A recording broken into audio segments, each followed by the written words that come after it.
കൂട്ടുകാരാകാം, കാട്ടുജീവികളാകാതിരിക്കാം. പ്രിയ DCL കൂട്ടുകാരെ, നീ വേദനിക്കുന്നതിൽ എനിക്ക് വേദനയില്ല എന്ന് ഒരാൾ ചിന്തിക്കണമെങ്കിൽ അയാൾ മൃഗീയ ഭരണം തുടങ്ങിയിരിക്കണം. ഈ അടുത്ത കാലത്താണ് ഇത്തരമൊരു ചിന്ത എന്റെ മനസ്സിനെ മതിക്കാൻ തുടങ്ങിയത്. സമൂഹ മാധ്യമങ്ങളിൽ വൈറലായി ഓടിയ നിരവധി വീഡിയോകളാണ് ഈ ചിന്ത ഉറപ്പിച്ചത്. സ്കൂൾ വിദ്യാർത്ഥികളുടെ കലഹങ്ങളും വഴക്കുകളും വഴിവിട്ടു വളർന്ന് തനി കൊട്ടേഷൻ കൊണ്ടവരുടെ അഴിഞ്ഞാട്ടത്തിന്റെ പകർത്തുബുക്കുകളായി മാറുന്ന ക്രൂരമായ കാഴ്ചകൾ. സ്വന്തം ക്ലാസ്സിൽ പഠിക്കുന്ന സഹപാഠിയെ കൂട്ടം കൂടി ക്രൂരമായി തല്ലിച്ചതയ്ക്കുന്ന വീഡിയോകൾ. രക്ഷിക്കണേ എന്ന് അതിദയനീയമായി കൈകൂപ്പി കേഴുന്ന സഹപാഠിയെ പേപ്പട്ടികളെ പോലെ കടിച്ചു കീറുന്ന ക്രിമിനലുകൾ. എങ്ങനെ സാധിക്കുന്നു ഇതുപോലെ പെരുമാറാൻ? എന്തിനു വേണ്ടിയാണ് കൂട്ടുകാരെ ഇതുപോലെ തല്ലിക്കൊല്ലുന്നത്? മുമ്പെങ്ങുമില്ലാത്ത ഇത്തരം ക്രൂരതകൾക്കുള്ള കാരണങ്ങൾ മനഃശാസ്ത്രജ്ഞന്മാർ ഗൗരവമായി അന്വേഷിക്കുന്നുണ്ട്.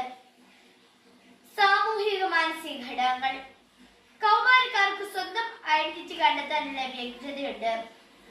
സുഹൃത്തുക്കൾക്കിടയിൽ സ്റ്റാറ്റസ്, പോപ്പുലാരിറ്റി, പ്രണയം, പഠനം എന്നിവയിൽ മത്സരം ഉണ്ടാകുമ്പോൾ ചെറിയ കാര്യങ്ങൾ പോലും വലിയ ശത്രുതയ്ക്ക് കാരണമാകും. വീട്ടിലെ പ്രശ്നങ്ങൾ, വഴക്ക്, ആരും സ്നേഹിക്കാനില്ല എന്ന തെറ്റിദ്ധാരണ, അമിത സമ്മർദ്ദം തുടങ്ങിയവ പലരും സ്കൂളിലേക്ക് കൊണ്ടുവരുന്നുണ്ട്. ചിലർ വൈകാരിക നിയന്ത്രണത്തിനുള്ള ഒരു പരിശീലനവും വീട്ടിൽ നിന്ന് കിട്ടുന്നില്ല. ഈശ്വര വിശ്വാസമില്ലാത്ത, പ്രാർത്ഥിക്കാൻ അറിയില്ലാത്ത, വഴിറമ്പ് സംസ്കാരത്തിൽ തന്നെ വളർന്ന കുട്ടികളുണ്ട്. ഇവർക്ക് കോപം നിയന്ത്രിക്കാനുള്ള കഴിവില്ല. സമപ്രായ സമ്മർദ്ദവും പ്രധാന ഘടകമാണ്. കൂട്ടുകാരുടെ ഗ്രൂപ്പിൽ ഒരാൾ അക്രമസക്തനാണെങ്കിൽ സ്വന്തം വ്യക്തിത്വമില്ലാതെ മറ്റുള്ളവർ അതനുകരിക്കും. സോഷ്യൽ മീഡിയയുടെ സ്വാധീനം. കേരളത്തിൽ സോഷ്യൽ മീഡിയ അഡിക്ഷൻ പ്രായഭേദമില്ലാത്ത ഒരു പകർച്ചവ്യാധിയെ പോലെ ആയിക്കഴിഞ്ഞു. വിദ്യാർത്ഥികളാണ് ഈ സമൂഹ മാധ്യമ അടിമത്തം ഏറ്റവും കൂടുതലുള്ളത്. സൈബർ ബുള്ളിംഗ് ആണ് ഏറ്റവും അധികം വ്യാപിക്കുന്നത്. സമൂഹ മാധ്യമങ്ങളിലൂടെയുള്ള ഭീഷണിയാണിത്. ഇൻസ്റ്റാഗ്രാം, വാട്സ്ആപ്പ്, സ്നാപ്ചാറ്റ് എന്നിവയിലെ അപകീർത്തിപ്പെടുത്തൽ, ഗ്രൂപ്പ് ഔട്ട് ചെയ്യൽ, മീംസ് വീഡിയോകൾ എന്നിവ വഴി ശത്രുത പെരുകയാണ്.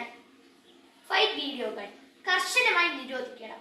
സ്കൂൾ ഫൈറ്റ് വീഡിയോകൾ റെക്കോർഡ് ചെയ്ത് ഫൈറ്റ് പേജുകൾ പോസ്റ്റ് ചെയ്യുന്ന വ്യാപകമായിരിക്കുകയാണ്. ലൈക്കിനും വ്യൂസിനും ഷെയറിനും വേണ്ടി ഫൈറ്റുകൾ അതിക്രൂരമായി വർദ്ധിക്കുകയാണ്. അൽഗോത്രം എഫക്റ്റ് ആണ് ഏറെ ശ്രദ്ധിക്കേണ്ട മറ്റൊരു കാര്യം. വയലന്റ് കണ്ടന്റ് തുടരെ കാണുന്നയാൾക്ക് കൂടുതൽ വയലന്റ് ആയ വീഡിയോകൾ തന്നെ ലഭിക്കുന്നു.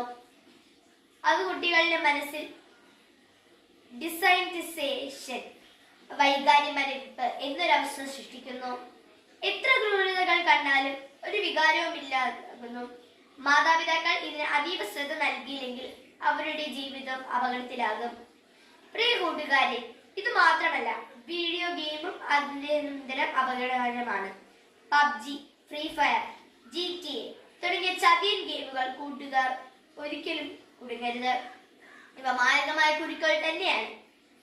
ഈ ഓൺലൈൻ ഗെയിമുകളിൽ ട്രാഷ് ടോക്ക്, തീം, റൈവലറിയും നമ്മുടെ യഥാർത്ഥ ജീവിതത്തിലേക്ക് വരാം.